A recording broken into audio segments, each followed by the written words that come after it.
रुख करेंगे कौमी असम्बली का, तो कौमी असम्बली इजलास में नामुंतखब अरकान असम्बली ने हल्फ उठा लिया। स्पीकर राजा परवेज अशरफ ने उनसे हल्फ लिया। अरकान ने डाइस पर आकर रोल ऑफ मेंबर हल्फनामों पर दस्तखत किए।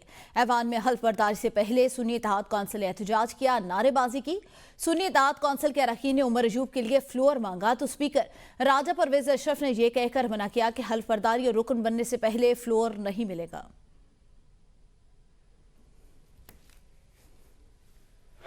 सदके दिल से हल्फ उठाता हूं कि मैं खुलूस नीयत से पाकिस्तान का हामी और वफादार रहूंगा कि बहैसियत रुकन कौमी असम्बली मैं अपने फराइज़ मनसबी, ईमानदारी, अपनी इंतहाई सलाहियत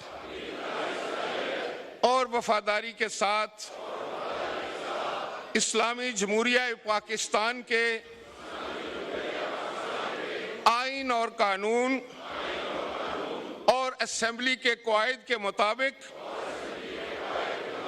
और हमेशा पाकिस्तान की खुद मुख्तारी, सालमियत, इस्तेहकाम, बहबूदी और खुशहाली की खातिर अंजाम दूंगा।